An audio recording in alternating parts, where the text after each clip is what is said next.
Muy buenas tardes, bienvenido a este nuevo informe de Global Tecnos para CREA. Como todas las semanas hacemos un hincapié en distintos cultivos. La idea es que hoy le dediquemos unos 5 minutitos rápidos al análisis del trigo. Comenzando por ahí les cuento un poco que la semana pasada tuvimos un informe de Luzda en el cual nos detalló cuál es el stock al 31 de marzo en Estados Unidos, más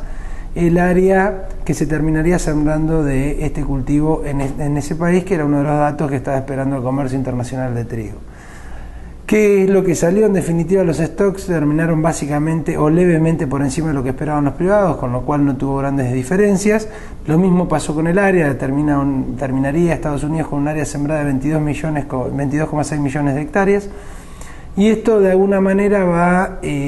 armando lo que va a ser la campaña 14-15. La pregunta que se hacían los operadores en ese momento era cómo estaban las hectáreas de trigo de invierno y cómo estaban las hectáreas que van a trigo de primavera a esta altura del campeonato, y ese fue uno de los datos más alcistas que se tomó después del informe, básicamente porque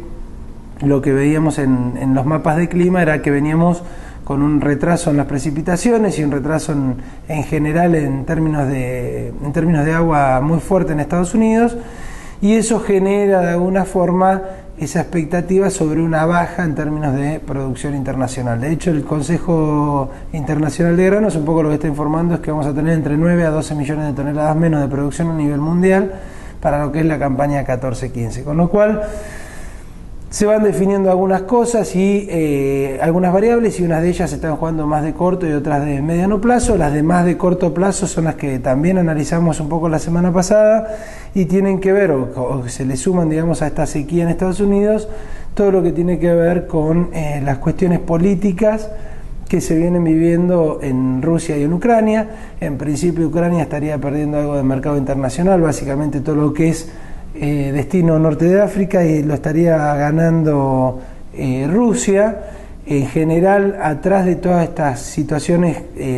geopolíticas no estarían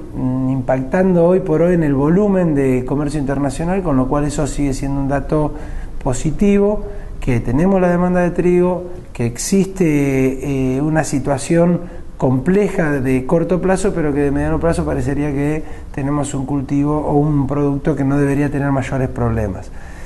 ¿Qué otro tema hay que mirarle al trigo internacional, o qué otras dos variables creemos que hay que seguir muy de cerca? Una de ellas tiene que ver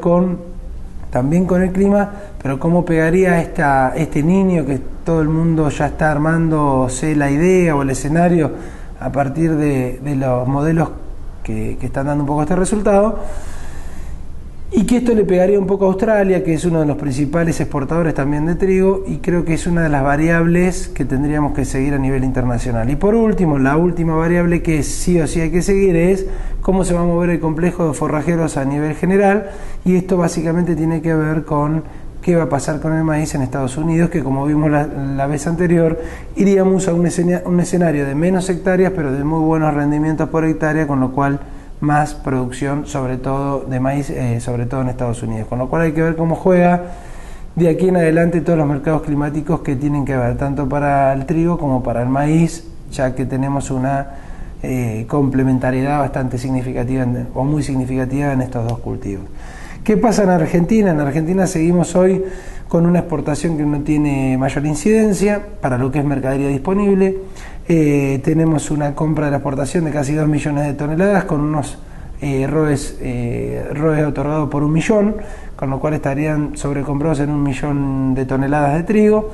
Y si hacemos el cóctel básico y rápido de 10 millones de toneladas de producción del año pasado menos la demanda que tenemos hoy de 7 millones de toneladas totales, nos estarían sobrando alrededor de entre 2 millones y medio y 3 millones y medio de toneladas, de acuerdo a que usemos de base de análisis para el dato de oferta. Pero entre 2 millones y medio y 3 millones y medio de toneladas sería lo que nos estaría sobrando de carry para la campaña que viene. Con lo cual creo que es uno de los temas a seguir, porque nos puede llegar a ser pensar que lo que estamos viendo de precio de la nueva campaña, y ahora ya metiéndome en la 14-15, podría llegar a ser muy bueno si este carry realmente lo pasamos para la que viene. ¿Por qué? Básicamente porque estamos esperando un aumento de área de sembrada de trigo en Argentina, obviamente que son datos todavía muy preliminares, pero ese aumento de área nos llevaría a estar pensando en que Argentina estaría sembrando cercana a las 4 millones de hectáreas. Esas 4 millones de hectáreas, con las condiciones en las cuales van a entrar a producirse, que tienen que ver con todas estas lluvias que están retrasando la cosecha de gruesa, pero que sí van a jugar, digamos, para las condiciones de siembra del cultivo de trigo y cebada, vamos a poder pensar que podemos hacer una multiplicación rápida de 4 millones de hectáreas por 30 quintales, estamos hablando de 12 millones de toneladas de producción,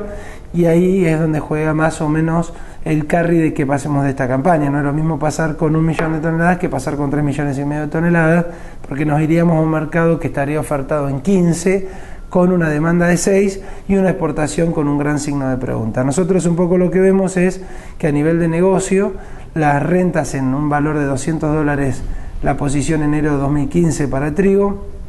las rentas no están siendo atractivas, seguramente va a ser un cultivo que va a estar muy forzado a hacerlo, básicamente por cuestiones que tienen que ver con el largo plazo de las empresas agropecuarias y que tiene que ver con la rotación de los suelos, los beneficios que esto traería, controles de malezas y demás, pero no por el negocio en sí, con lo cual estar muy atentos a ver qué herramienta comercial van a utilizar mirando la campaña que viene. Por supuesto que hay mucho más para analizar y para eso estamos a disposición de cada uno de ustedes. Nos puede llamar, nos puede mandar mails y a partir de ahí les contestamos. Y con esto les cierro y espero que nos podamos ver pronto en otro informe de Global Tecnos para CREA. Muchas gracias.